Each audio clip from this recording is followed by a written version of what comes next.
Hey there, coaches. My name is Rich Hargitt. I'm the head football coach at Emmett High School out in Emmett, Idaho, and I'm also a lead consultant for coaches all over the country with the surface to air system. You can find our website at www.richhargittfootball.com. That's RICHHARGITT football.com. You can find us on Twitter at S2A System, or you can find me personally at Coach Hargitt. In today's video, we're going to take a look at common man-beating RPOs. I think this is something that really needs to be discussed in the modern landscape of high school football because obviously the good defenses that we're all seeing right now all like to get into some form of man coverage. I always like to tell people you're either lining up in man coverage or you're playing your way into man coverage. I think it really doesn't matter which way you say that. I think it all comes out in the wash the same way. I think the majority of good defenses want to play man coverage because they don't want to give up the bubbles and the hitches and the quick outs and all those things that have become very ubiquitous inside the RPO community over the last couple of years. So what we're really going to talk about here is we're going to take a look at specific route concepts.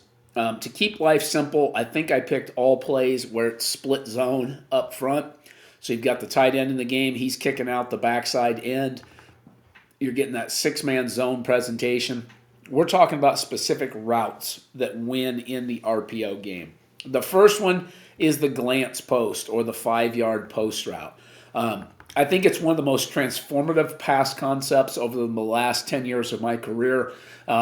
It's one of the things that's really kept people from being able to just lock us down in our RPO game and consistently stop us. Here you go. It's coming off the front door side. You can see why that's such a problem for man coverage defenses. They're obviously trying to get enough guys in the box to fit the gaps. They're dealing with the backdoor side up top.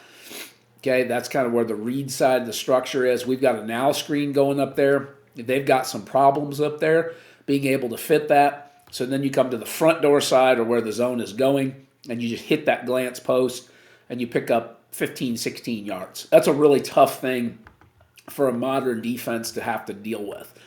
Okay, so here's another really good look at it. There's the split zone action. Quarterback's just going to spit it out, as we say, on the front door side, and that's lethal. Okay, I think that's a really good way to put a defense in a bind, give them a lot of problems, and make them think twice. Okay, another thing you can do is you can fake that now screen that we had on the backdoor side, and you can run what we call a joker. Okay, so here it is. Up at the top of the screen, number one's going to run that now screen. The tight end, number two, is going to fake the block. Quarterback's going to pull the ball. Could have given it. He's going to pull the ball on this RPO, extend the play, and then just keep it alive. And there you go. There's the tight end behind the coverage, back there behind the secondary. I think that makes it really, really tough on the defense. They've got a lot of stuff to process and have to think about right there. And again, that's a tough look. That's another great way to defeat man coverage. Here it is from the back copy. Quarterback keeps the play alive and extends.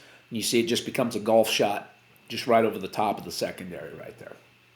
Okay, another great one is what we call scorpion. When you run scorpion, we're going to get a little spot concept right here, and then we're going to get a wheel behind it. All right, I think that's a really, really tough thing for the defense to have to respond to. Okay, the quarterback actually took the RPO off of this. He released the back. The O-line's still zone blocking, but he just released the back, and he's going to throw the scorpion up over the top. It just becomes a little spot wheel concept, just drops that thing right out of a satellite. Okay? If you're wondering, yes, we do get the call. Yes, it is a touchdown. Okay, quarterback took the RPO off. He knew he was throwing it, so he just lets that thing go. We were in a run environment anyway, and we knew we'd had him several times. Okay, the next one, for some reason, this has got the end zone film first. So we'll work our way back. There's your little split zone look, is we've got the slide concept. The slide concept is the taper fade concept from the slot, which is right here. Okay, and then we've got the in cut from number one. And you've probably seen clips of us throwing this, this big over-the-top taper fade right here multiple times. I wanted to share a copy of you where you see this in cut. I think the in cut is just as effective way to attack man coverage as the taper fade. Here we go. Quarterback's going to come up. They've got the taper fade covered. He's going to get the ball out of his hands. There's the in cut. really effective way to get the ball underneath against man coverage and put the defense in an immediate bind.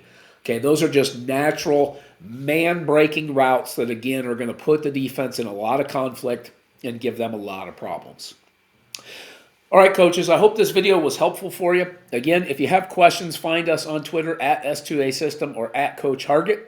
You can also head over to our website, find a whole host of books on RPOs, gun triple option, power football, or any other topic that you're interested in, including our base 3-4 defense and its checks.